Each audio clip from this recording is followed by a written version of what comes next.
Muitos irmãos, papai do Senhor, boa noite.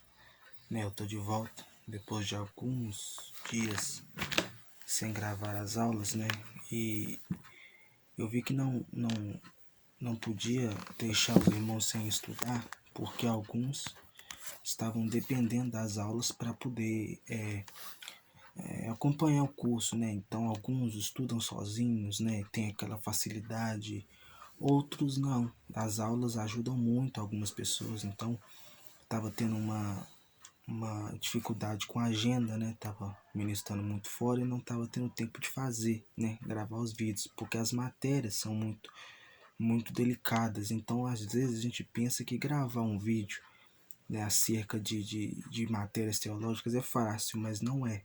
Exige um estudo, exige examinar um contexto, Porque não adianta eu vir aqui falar para vocês texto sem contexto, Eu preciso examinar o contexto do texto para eu poder passar o estudo aqui, Então, nessa noite aí, eu vou estar voltando com o estudo sobre pneumatologia, que era a matéria que a gente parou, A escatologia eu já terminei, e depois vai ficar pneumatologia, depois educação cristã e depois algumas outras aí, que tem para terminar, A gente precisa terminar o que a gente começou, Aprendi algo que o importante não é começar, é a gente terminar o que a gente começou.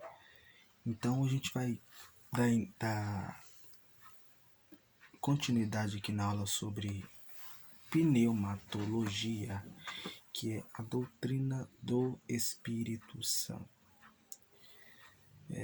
A gente entende que pneumatologia e paracletologia é diferente. A primeira coisa que a gente tem que entender, que a gente chama pneumatologia de doutrina do Espírito Santo, que a gente tem costume, mas na verdade é paracletologia, porque paracletos significa, a palavra paracletos significa levado para o lugar, levado para o lado de alguém, ou seja, consolador, ou seja, aquele que ajuda alguém. Então esse ajudador é chamado de paracleto. Então hoje falaremos especialmente sobre paracletologia, Porque pneumatologia é a doutrina dos espíritos. Quando a gente fala espíritos, a gente vê que tem o espírito do homem e o espírito de Deus, Então são o Espírito Santo, São espíritos diferentes. Então nessa noite aqui a gente vai continuar abrindo um texto que está lá em Hebreus 10, 29. Hebreus 10, 29 está escrito assim, Com quão maior castigo pensais vós que será julgado merecedor aquele que pisar o Filho de Deus e tiver por profano o sangue do pacto com que foi santificado e ultrajar o Espírito da graça. Se você estudar o capítulo 10 todo de Hebreus 10 e 29, que nós acabamos de ler, foi Hebreus 10, 29. Se você estudar o capítulo 10 todo, está falando a questão do sangue de Cristo, do ofício sacerdotal de Cristo. A gente vê que o sangue de Cristo aqui no capítulo 10, a Bíblia diz que ele cobre o sangue de touros, o sangue de bodes, O livro de Hebreus vai dizer. Chega um ponto aqui no capítulo 10, que verso 22, que ele vai dizer, que nós devemos chegar com o coração verdadeiro diante do Senhor. E no versículo 26 ele vai dizer o seguinte: porque se pecamos voluntariamente depois de ter recebido o conhecimento da verdade, já não resta mais sacrifício pelos pecados. E no verso 29 ele está dizendo o seguinte: aquele que ultrajar o Espírito da graça. O que é ultrajar? A palavra ultrajar significa desrespeitar. Então a gente vê que a Bíblia em si ela vai dizer que toda ofensa que o homem cometer contra Deus ele é perdoado. Só não é perdoada a blasfêmia contra o Espírito Santo. E eu vou explicar o que é blasfêmia contra o Espírito Santo. Mas aqui, nesse sentido, sobre aquele que ultrajar o Espírito da graça, ele vai receber um castigo muito grande. O que é ultrajar? É desrespeitar. E o que é desrespeitar no contexto de Hebreus 10, a partir do verso 26, 27, 28 e 29? É quando pecamos voluntariamente. É quando alguém recebeu o conhecimento da verdade, recebeu o conhecimento daquilo que pode e o que não pode fazer e continua praticando as mesmas coisas. Ela está ultrajando o Espírito da graça. Quando ela comete essas atitudes de saber o que não pode e continua fazendo, ela está ultrajando o Espírito da graça, está desrespeitando ele. Então a gente vê que, né, uma coisa é você pecar por aquilo que você não conhece, outra coisa é você conhecer e continuar fazendo o que não pode ser feito. Porque a gente, irmãos, como ser humano, a gente não é condenado por a gente ser pecador. A gente é condenado por rejeitar o Salvador dos pecados, é diferente. Então, o que acontece? A palavra ultrajar significa desrespeitar. Então, aquele que desrespeita o Espírito da graça, ou seja, aquele que peca voluntariamente, ele está ultrajando o Espírito da graça, ou seja, ele está desrespeitando o Espírito da graça. Então vemos aqui, né, que a questão do respeito com o Espírito de Deus, porque ele é uma pessoa. Ele não é apenas um ser. O Espírito Santo é uma pessoa e ele tem sentimentos assim como eu e você temos. E hoje nessa primeira aula nós vamos falar sobre os nomes do Espírito Santo. Como que o Espírito Santo é chamado na Bíblia, né? Os nomes dele, né? Nesse contexto bíblico, né? Os nomes do Espírito Santo. Uma resumida para a gente bem rápido. O primeiro nome que nós falamos é Espírito da Graça, né? Porque nós estamos na época, no tempo da graça, né? O chamado era comum, né? Porque a graça ela foi instituída assim que Cristo ressuscita, né? Porque ele viveu no tempo da lei. Então ele cumpriu a lei e nos deu essa oportunidade de viver essa época maravilhosa que vivemos, que é a época da graça. Então o primeiro nome que o Espírito Santo tem na Bíblia é Espírito da Graça. Porém, não devemos misturar que a graça, ela não significa que você tem liberdade para fazer o que quiser, porque a graça, entre aspas, ela é mais severa do que a lei. Porque na lei, se você fosse pego no ato, era pecado. Na graça, se você apenas olhar e cobiçar, você já pecou. Então, a graça é um pouco mais pesada do que a lei nesse aspecto. Então, o primeiro nome do Espírito recebe, o Espírito Santo, é Espírito da Graça, né? O segundo nome é Espírito de Vida, né?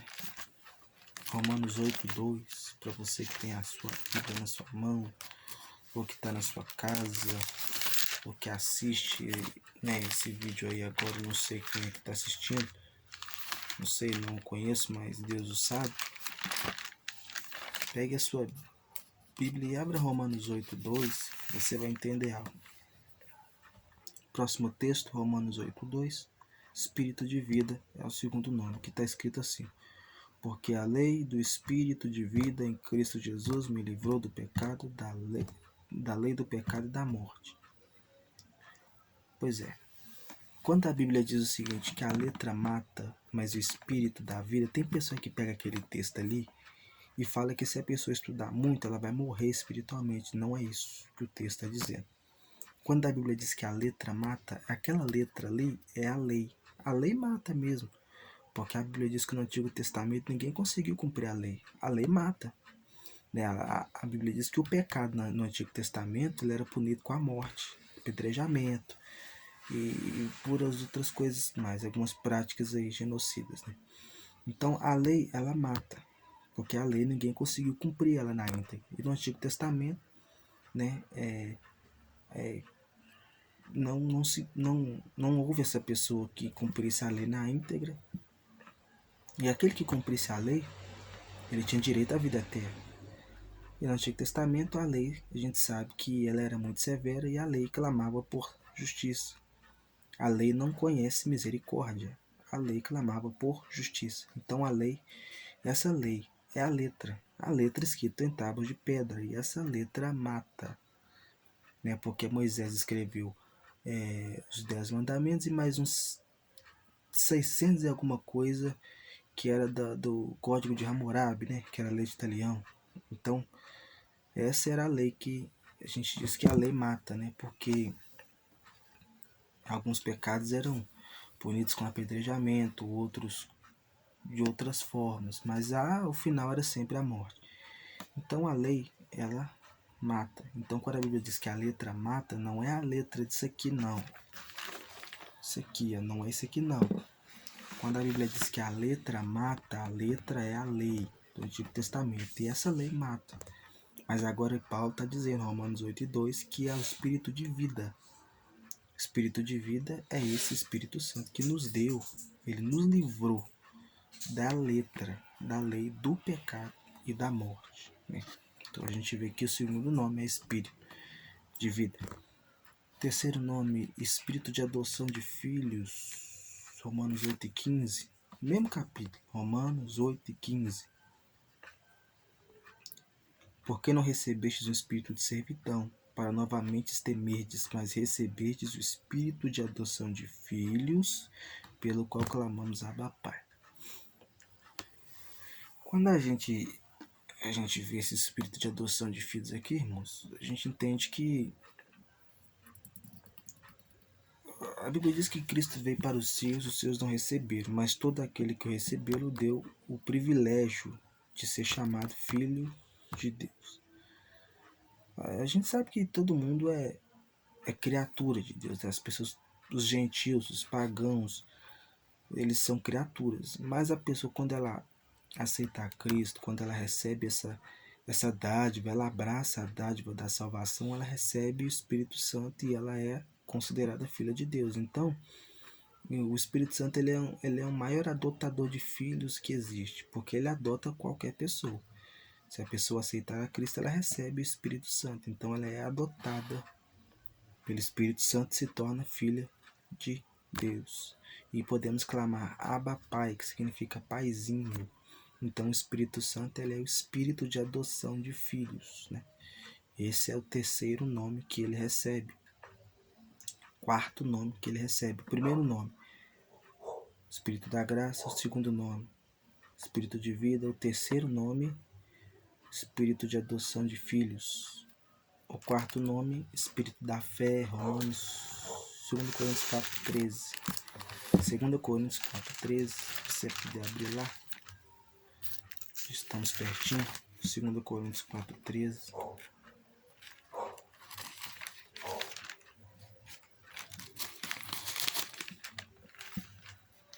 2 Coríntios 4:13. Tendo nós o mesmo espírito de fé, conforme está escrito, eu criei, por isso falei.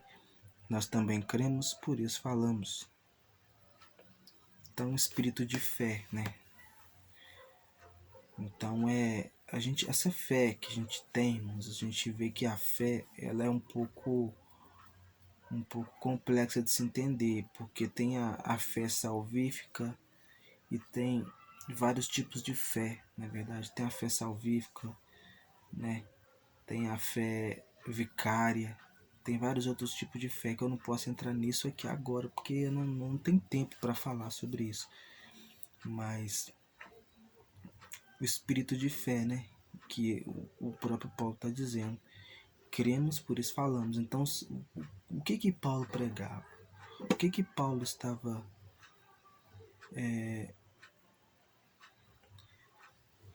pregoando no seu evangelho? A cruz, morte, ressurreição, né? O centro do evangelho de Paulo era mais ou menos isso, morte e ressurreição. 90% dele era praticamente isso. E os outros 10% eu vou colocar aí escatologia bíblica, né? Mas estou falando na carta de Romanos, né? Mas no decorrer da Bíblia você vai ver que Paulo foi o maior mestre que falou sobre escatologia em toda a Bíblia Sagrada. Então, mas uns 50%, vamos colocar aí, das cartas de Paulo, ela fala sobre morte e ressurreição. Então a Bíblia diz, crê, por isso falei. O que ele creu? morte e ressurreição. Ele creu na morte, na ressurreição, ele creu na cruz. Ele falou, por que ele falou? Porque ele recebeu um espírito de fé. E esse espírito faz com que ele acreditasse naquilo que ele pregava, naquilo que ele ensinava, naquilo que ele propagava sobre morte e ressurreição, sobre volta de Cristo, sobre salvação. Então tudo isso era dádiva do espírito da fé, né? Que dava a ele essa certeza ao falar das coisas celestiais, certo? O próximo nome é espírito de súplicas.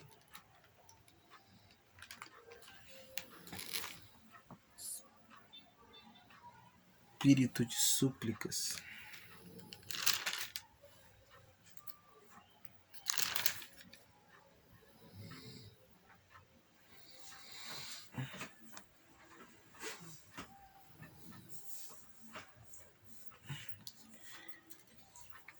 O espírito de súplicas, irmãos, a Bíblia diz que